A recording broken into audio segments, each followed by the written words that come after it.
Chapter 38. If that state old house near the green at Richmond should ever come to be haunted when I am dead, it will be haunted, surely, by my ghost. Oh, the many, many nights and days through which the unquiet spirit within me haunted that house when Estella lived there. Let my body be where it would, my spirit was always wandering about that house. The lady with whom Estella was placed, Mrs. Brandley by name, was a widow, with one daughter several years older than Estella. The mother looked young, and the daughter looked old. The mother's complexion was pink, and the daughter's was yellow. The mother sat up for frivolity, and the daughter for theology. They were in what is called a good position, and were visited by, numbers of people. Little, if any, community of feeling subsisted between them and Estella, but the understanding was established that they were necessary to her, and that she was necessary to them. Mrs. Brandley had been a friend of Miss Havisham's before the time of her seclusion. In Mrs. Brandley's house and out of Mrs. Brandley's house, I suffered every kind and degree of torture that Estella could cause me. The nature of my relations with her, which placed me on terms of familiarity without placing me on terms of favor, conduced to my distraction. She made use of me to tease other admirers, and she turned the very familiarity between herself and me to the account of putting a constant slight on my devotion to her. If I had been her secretary, steward, half-brother, poor relation, if I had been a younger brother of her appointed husband, I could not have seemed to myself further from my hopes when I was nearest to her. The privilege of calling her by her name and hearing her call me by mine became, under the circumstances, an aggravation of my trials, and while I think it likely that it almost maddened her other lovers, I know too certainly that it almost maddened me. She had admirers without end. No doubt my jealousy made an admirer of everyone who went near her, but there were more than enough of them without that. I saw her often at Richmond, I heard of her often in town, and I used often to take her and the Brandleys on the water. There were picnics, fete days, plays, operas, concerts, parties, all sorts of pleasures, through which I pursued her, and they were all miseries to me. I never had 1 hour's happiness in her society, and yet my mind all round the 24 hours was harping on the happiness of having her with me unto death. Throughout this part of our intercourse, and it lasted, as will presently be seen, for what I then thought a long time, she habitually reverted to that tone which expressed that our association was forced upon us. There were other times when she would come to a sudden check in this tone and in all her many tones, and would seem to pity me. "Pip, Pip," she said one evening, coming to such a check, when we sat apart at a darkening window of the house in Richmond, "will you never take warning?" "Of what?" "Of me." "Warning not to be attracted by you, do you mean, Estella?" "Do I mean?" "If you don't know what I mean, you are blind." I should have replied that love was commonly reputed blind, but for the reason that I always was restrained, and this was not the least of my miseries, by a feeling that it was ungenerous to press myself upon her, when she knew that she could not choose but obey Miss Havisham. My dread always was, that this knowledge on her part laid me under a heavy disadvantage with her pride, and made me the subject of a rebellious struggle in her bosom. "At any rate," said I have no warning given me just now, for you wrote to me to come to you, this time." "That's true," said Estella, with a cold careless smile that always chilled me. After looking at the twilight without, for a little while, she went on to say, "The time has come round when Miss Havisham wishes to have me for a day at Saddis. You are to take me there, and bring me back, if you will. She would rather I did not travel alone, and objects to receiving my maid, for she has a sensitive horror of being talked of by such people." "Can you take me?" "Can I take you, Estella?" "You can then?" "The day after tomorrow, if you please." "You are to pay all charges out of my purse." "You hear the condition of your going?" "And must obey," said I. This was all the preparation I received for that visit, or for others like it. Miss Havisham never wrote to me, nor had I ever so much as seen her handwriting. We went down on the next day but one, and we found her in the room where I had first beheld her, and it is needless to add that there was no change in Saddis house. She was even more dreadfully fond of Estella than she had been when I last saw them together. I repeat the word advisedly, for there was something positively dreadful in the energy of her looks and embraces. She hung upon Estella's beauty, hung upon her words, hung upon her gestures, and sat mumbling her own trembling fingers while she looked at her, as though she were devouring the beautiful creature she had reared. From Estella she looked at me, with a searching glance that seemed to pry into my heart and probe its wounds. "How does she use you, Pip? How does she use you?" she asked me again, with her witch-like eagerness, even in Estella's hearing. But, when we sat by her flickering fire at night, she was most weird, for then, keeping Estella's hand drawn through her arm and clutched in her own hand, she extorted from her, by dint of referring back to what Estella had told her in her regular letters, the names and conditions of the men whom she had fascinated, and as Miss Havisham dwelt upon this role, with the intensity of a mind mortally hurt and diseased, she sat with her other hand on her crutch stick, and her chin on that, and her wan bright eyes glaring at me, a very spectre. I saw in this, wretched though it made me, and bitter the sense of dependence and even of degradation that it awakened, I saw in this that Estella was set to wreak Miss Havisham's revenge on men, and that she was not to be given to me until she had gratified it for a term. I saw in this a reason for her being beforehand assigned to me. Sending her out to attract and torment and do mischief, Miss Havisham sent her with the malicious assurance that she was beyond the reach of all admirers, and that all who staked upon that cast were secured to lose. I saw in this that I, too, was tormented by a perversion of ingenuity, even while the prize was reserved for me. I saw in this the reason for my being staved off so long, and the reason for my late guardian's declining to commit himself to the formal knowledge of such a scheme. In a word, I saw in this Miss Havisham as I had her then and there before my eyes, and always had had her before my eyes, and I saw in this the distinct shadow of the darkened and unhealthy house in which her life was hidden from the sun. The candles that lighted that room of hers were placed in sconces on the wall.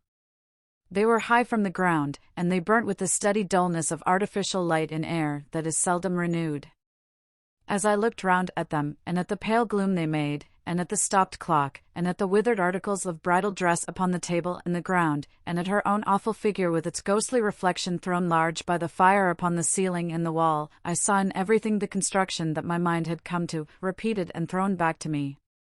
My thoughts passed into the great room across the landing where the table was spread, and I saw it written, as it were, in the falls of the cobwebs from the centerpiece, in the crawlings of the spiders on the cloth, in the tracks of the mice as they betook their little quickened hearts behind the panels, and in the gropings and pausings of the beetles on the floor. It happened on the occasion of this visit that some sharp words arose between Estella and Miss Havisham. It was the first time I had ever seen them opposed. We were seated by the fire, as just now described, and Miss Havisham still had Estella's arm drawn through her own, and still clutched Estella's hand in hers, when Estella gradually began to detach herself. She had shown a proud impatience more than once before, and had rather endured that fierce affection than accepted or returned it. "What," said Miss Havisham, flashing her eyes upon her, "are you tired of me?" "Only a little tired of myself," replied Estella, disengaging her arm and moving to the great chimney-piece, where she stood looking down at the fire. "Speak the truth, you ingrate," cried Miss Havisham, passionately striking her stick upon the floor, "you are tired of me." Estella looked at her with perfect composure, and again looked down at the fire. Her graceful figure and her beautiful face expressed a self-possessed indifference to the wild heat of the other that was almost cruel. "You stock and stone," exclaimed Miss Havisham. "You cold, cold heart." "What," said Estella, preserving her attitude of indifference as she leaned against the great chimney-piece and only moving her eyes, "do you reproach me for being cold?" "You? Are you not?" was the fierce retort. "You should know," said Estella. "I am what you have made me. Take all the praise, take all the blame, take all the success, take all the failure, in short, take me." "Oh, look at her," cried Miss Havisham, bitterly, "look at her, so hard and thankless, on the hearth where she was reared. Where I took her into this wretched breast, when it was first bleeding from its stabs, and where I have lavished years of tenderness upon her. At least I was no party to the compact, said Estella, for if I could walk and speak when it was made, it was as much as I could do. But what would you have? You have been very good to me, and I owe everything to you. What would you have? Love, replied the other. You have it. I have not, said Miss Havisham. Mother by adoption, retorted Estella, never departing from the easy grace of her attitude, never raising her voice as the other did, never yielding either to anger or tenderness. Mother by adoption, I have said that I owe everything to you. All I possess is freely yours. All that you have given me is at your command to have again. Beyond that, I have nothing. And if you ask me to give you what you never gave me, my gratitude and duty cannot do impossibilities. Did I never give her love? Cried Miss Havisham, turning wildly to me. Did I never give her a burning love, inseparable from jealousy at all times, and from sharp pain, while she speaks thus to me? Let her call me mad, let her call me mad. Why should I call you mad? Returned Estella, I, of all people. Does anyone live who knows what set purposes you have, half as well as I do? Does anyone live who knows what a steady memory you have, half as well as I do? I who have sat on the same hearth on the little stool that is even now beside you there, learning your lessons and looking up into your face, when your face was strange and frightened me. Soon forgotten, moaned Miss Havisham. Time soon forgotten. No, not forgotten, retorted Estella, not forgotten, but treasured up in my memory. When have you found me false to your teaching? When have you found me unmindful of your lessons? When have you found me giving admission here, she touched her bosom with her hand, to anything that you excluded? Be just to me. So proud, moaned Miss Havisham, pushing away her grey hair with both her hands. Who taught me to be proud? Returned Estella. Who praised me when I learnt my lesson? So hard, moaned Miss Havisham, with her former action. Who taught me to be hard? Returned Estella. Who praised me when I learnt my lesson? But to be proud and hard to me. Miss Havisham quite shrieked, as she stretched out her arms. Estella, Estella, Estella, to be proud and hard to me. Estella looked at her for a moment with a kind of calm wonder, but was not otherwise disturbed. When the moment was past, she looked down at the fire again. I cannot think, said Estella, raising her eyes after a silence, why you should be so unreasonable when I come to see you after a separation. I have never forgotten your wrongs and their causes. I have never been unfaithful to you or your schooling. I have never shown any weakness that I can charge myself with. Would it be weakness to return my love? Exclaimed Miss Havisham. But yes, she would call it so. I begin to think, said Estella, in a musing way, after another moment of calm wonder, that I almost understand how this comes about.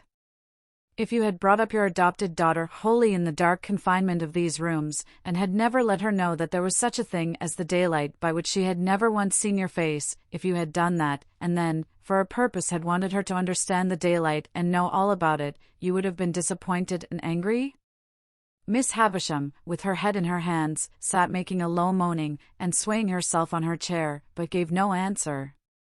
Or, said Estella, which is a nearer case, if you had taught her, from the dawn of her intelligence, with your utmost energy and might, that there was such a thing as daylight, but that it was made to be her enemy and destroyer, and she must always turn against it, for it had blighted you and would else blight her, if you had done this, and then, for a purpose, had wanted her to take naturally to the daylight, and she could not do it, you would have been disappointed and angry? Miss Havisham sat listening, or it seemed so, for I could not see her face, but still made no answer. So, said Estella, I must be taken as I have been made. The success is not mine, the failure is not mine, but the two together make me. Miss Havisham had settled down, I hardly knew how, upon the floor, among the faded bridal relics with which it was strewn. I took advantage of the moment, I had sought one from the first, to leave the room, after beseeching Estella's attention to her, with a movement of my hand. When I left, Estella was yet standing by the great chimney-piece, just as she had stood throughout. Miss Havisham's grey hair was all adrift upon the ground, among the other bridal wrecks, and was a miserable sight to see. It was with a depressed heart that I walked in the starlight for an hour and more, about the courtyard, and about the brewery, and about the ruined garden. When I at last took courage to return to the room, I found Estella sitting at Miss Havisham's knee, taking up some stitches in one of those old articles of dress that were dropping to pieces, and of which I have often been reminded since by the faded tatters of old banners that I have seen hanging up in cathedrals. Afterwards, Estella and I played at cards, as of yore, only we were skillful now, and played French games, and so the evening wore away, and I went to bed. I lay in that separate building across the courtyard. It was the first time I had ever lain down to rest in Sada's house, and sleep refused to come near me. 1,000 Miss Havishams haunted me. She was on this side of my pillow, on that, at the head of the bed, at the foot, behind the half-open door of the dressing room, in the room overhead, in the room beneath, everywhere. At last, when the night was slow to creep on towards 2 o'clock, I felt that I absolutely could no longer bear the place as a place to lie down in, and that I must get up. I therefore got up and put on my clothes, and went out across the yard into the long stone passage, designing to gain the outer courtyard and walk there for the relief of my mind. But I was no sooner in the passage than I extinguished my candle, for I saw Miss Havisham going along it in a ghostly manner, making a low cry. I followed her at a distance, and saw her go up the staircase. She carried a bare candle in her hand, which she had probably taken from one of the sconces in her own room, and was a most unearthly object by its light.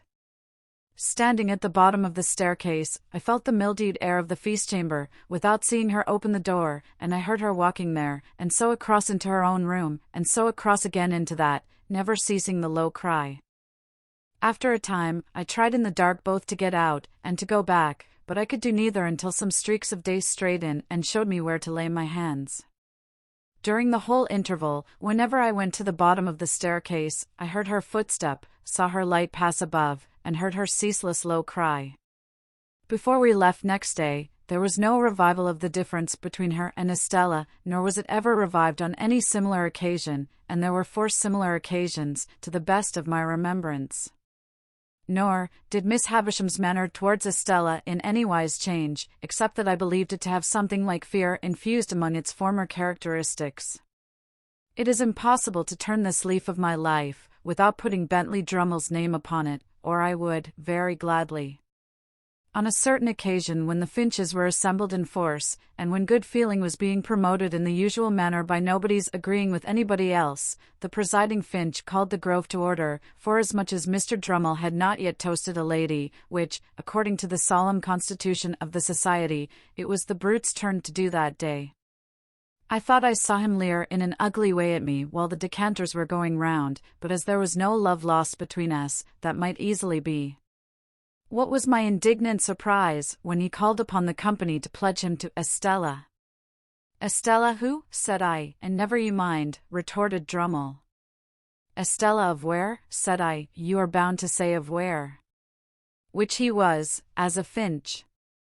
"Of Richmond, gentlemen," said Drummle, putting me out of the question, "and a peerless beauty."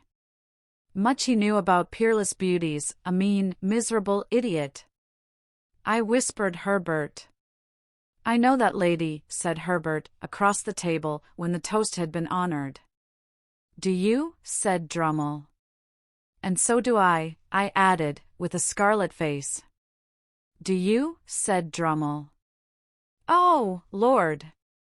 This was the only retort, except glass or crockery, that the heavy creature was capable of making, but I became as highly incensed by it as if it had been barbed with wit, and I immediately rose in my place and said that I could not but regard it as being like the Honourable Finch's impudence to come down to that grove. We always talked about coming down to that grove, as a neat parliamentary turn of expression, down to that grove, proposing a lady of whom he knew nothing. Mr. Drummle, upon this, starting up, demanded what I meant by that? Whereupon I made him the extreme reply that I believed he knew where I was to be found. Whether it was possible in a Christian country to get on without blood, after this, was a question on which the Finches were divided. The debate upon it grew so lively, indeed, that at least 6 more honorable members told 6 more, during the discussion, that they believed they knew where they were to be found. However, it was decided at last, the Grove being a court of honor, that if Mr. Drummle would bring never so slight a certificate from the lady, importing that he had the honor of her acquaintance, Mr. Pip must express his regret, as a gentleman and a Finch, for having been betrayed into a warmth which next day was appointed for the production, lest our honor should take cold from delay, and next day Drummle appeared with a polite little avowal in Estella's hand, that she had had the honor of dancing with him several times. This left me no course, but to regret that I had been betrayed into a warmth which, and on the whole to repudiate, as untenable, the idea that I was to be found anywhere. Drummle and I then sat snorting at one another for an hour, while the Grove engaged in indiscriminate contradiction, and finally the promotion of good feeling was declared to have gone ahead at an amazing rate. I tell this lightly, but it was no light thing to me. For, I cannot adequately express what pain it gave me to think that Estella should show any favor to a contemptible, clumsy, sulky booby, so very far below the average. To the present moment, I believe it to have been referable to some pure fire of generosity and disinterestedness in my love for her, that I could not endure the thought of her stooping to that hound. No doubt, I should have been miserable whomsoever she had favored, but a worthier object would have caused me a different kind and degree of distress. It was easy for me to find out, and I did soon find out, that Drummle had begun to follow her closely, and that she allowed him to do it. A little while, and he was always in pursuit of her, and he and I crossed one another every day. He held on, in a dull persistent way, and Estella held him on, now with encouragement, now with discouragement, now almost flattering him, now openly despising him, now knowing him very well, now scarcely remembering who he was. The Spider, as Mr. Jaggers had called him, was used to lying in wait, however, and had the patience of his tribe. Added to that, he had a blockhead confidence in his money and in his family greatness, which sometimes did him good service, almost taking the place of concentration and determined purpose. So, the Spider, doggedly watching Estella, outwatched many brighter insects, and would often uncoil himself and drop at the right nick of time. At a certain assembly ball at Richmond, there used to be assembly balls at most places then, where Estella had outshone all other beauties, this blundering Drummle so hung about her, and with so much toleration on her part, that I resolved to speak to her concerning him. I took the next opportunity, which was when she was waiting for Mrs. Blandley to take her home, and was sitting apart among some flowers, ready to go. I was with her, for I almost always accompanied them to and from such places. "Are you tired, Estella?" "Rather, Pip." "You should be." "Say rather, I should not be, for I have my letter to Satis House to write, before I go to sleep." "Recounting tonight's triumph?" said I. "Surely a very poor one, Estella." "What do you mean?" "I didn't know there had been any." "Estella," said I, "do look at that fellow in the corner yonder, who is looking over here at us." "Why should I look at him?" returned Estella, with her eyes on me instead. "What is there in that fellow in the corner yonder, to use your words, that I need look at?" "Indeed, that is the very question I want to ask you," said I, "for he has been hovering about you all night." "Moths, and all sorts of ugly creatures," replied Estella, with a glance towards him, "hover about a lighted candle." "Can the candle help it?" "No," I returned, "but cannot the Estella help it?" "Well," said she, laughing, after a moment, "perhaps." "Yes. Anything you like." "But, Estella, do hear me speak. It makes me wretched that you should encourage a man so generally despised as Drummle. You know he is despised." "Well," said she, "you know he is as ungainly within as without. A deficient, ill-tempered, lowering, stupid fellow." "Well," said she, "you know he has nothing to recommend him but money and a ridiculous roll of addle-headed predecessors, now, don't you?" "Well," said she again, and each time she said it, she opened her lovely eyes the wider. To overcome the difficulty of getting past that monosyllable, I took it from her, and said, repeating it with emphasis, "Well." Then, that is why it makes me wretched. Now, if I could have believed that she favored Drummle with any idea of making me wretched, I should have been in better heart about it, but in that habitual way of hers, she put me so entirely out of the question that I could believe nothing of the kind. Pip, said Estella, casting her glance over the room, don't be foolish about its effect on you. It may have its effect on others, and may be meant to have. It's not worth discussing. Yes, it is, said I, because I cannot bear that people should say, she throws away her graces and attractions on a mere bore, the lowest in the crowd. I can bear it, said Estella. Oh! Don't be so proud, Estella, and so inflexible. Calls me proud and inflexible in this breath, said Estella, opening her hands. And in his last breath reproached me for stooping to a boor. There is no doubt you do, said I, something hurriedly, for I have seen you give him looks and smiles this very night, such as you never give to me. Do you want me then, said Estella, turning suddenly with a fixed and serious, if not angry, look, to deceive and entrap you? Do you deceive and entrap him, Estella? Yes, and many others, all of them but you. Here is Mrs. Brandley. I'll say no more. And now that I have given the one chapter to the theme that so filled my heart, and so often made it ache and ache again, I pass on unhindered, to the event that had impended over me longer yet, the event that had begun to be prepared for, before I knew that the world held Estella, and in the days when her baby intelligence was receiving its first distortions from Miss Havisham's wasting hands. In the Eastern story, the heavy slab that was to fall on the bed of state in the flush of conquest was slowly wrought out of the quarry, the tunnel for the rope to hold it in its place was slowly carried through the leagues of rock, the slab was slowly raised and fitted in the roof, the rope was rove to it and slowly taken through the miles of hollow to the great iron ring.